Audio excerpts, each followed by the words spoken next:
Hello நண்பர்களே, தமிழக மண்ணில் ஆங்கிலேய ஏகாதிபத்தியத்தின் அஸ்திவாரத்தை அசைத்து பார்த்த வீரம் செறிந்த வரலாறுதான் 1806 வேலூர் சிப்பாய் கழகம். அந்த புரட்சியை பற்றித்தான் இந்த வீடியோவில் விரிவாக பார்க்க போகிறோம். Welcome to Arora TNPSC. இந்திய சுதந்திர போராட்ட வரலாற்றில் 1857 பெரும் புரட்சிக்கு முன்னோடியாக திகழ்ந்தது 1806 ஜூலை 10 நடைபெற்ற வேலூர் சிப்பாய் கழகம். தென்னிந்தியாவில் ஆங்கிலேயருக்கு எதிராக வெடித்த முதல் பெரிய ராணுவ புரட்சி இதுவே ஆகும். கழகத்திற்கான முக்கிய காரணங்கள்: இந்த கழகத்திற்கு வித்திட்டவர் அப்போதைய சென்னை மாகாண ராணுவ தளபதி சர் ஜான் கிராடக்.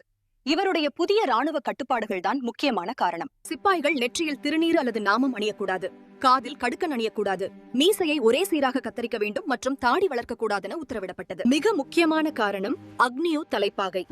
இதில் சிலுவை சின்னம் மற்றும் பசு அல்லது பன்றி தோலாலான லட்சினை பொருத்தப்பட்டிருந்தது. இது இந்து மற்றும் முஸ்லிம் வீரர்களின் சமய உணர்வுகளை கடுமையாக புண்படுத்தியது. மைசூர் போருக்கு பின் திப்புவின் மகன்கள் வேலூர் கோட்டையில் சிறை வைக்கப்பட்டிருந்தனர். அவர்கள் ஆங்கிலேயருக்கு எதிரான அதிருப்தியில் இருந்த வீரர்களுக்கு உத்வேகம் அளித்தனர்.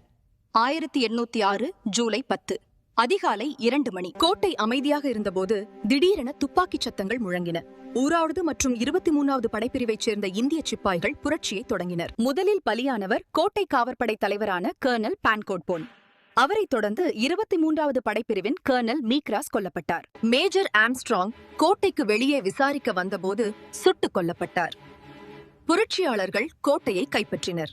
திப்புவின் மூத்த மகன் பதே ஹைதரை புதிய மன்னராக பிரகடனம் செய்தனர்.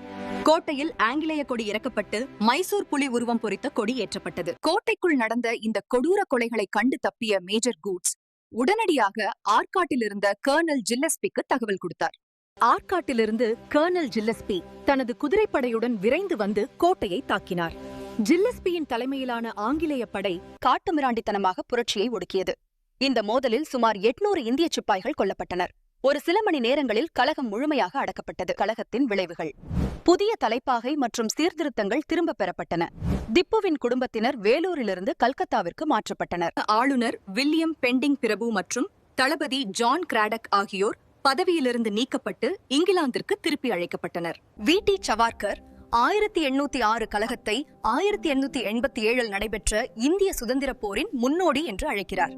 என். சஞ்சீவி இக்கழகத்தை தமிழகத்தில் இந்திய சுதந்திர போரின் முதல் குரல் என வர்ணிக்கிறார். இந்த வீடியோ பிடிச்சிருந்தா லைக் பண்ணுங்க, ஷேர் பண்ணுங்க. அடுத்த வீடியோவில் சந்திப்போம். நன்றி, வணக்கம்.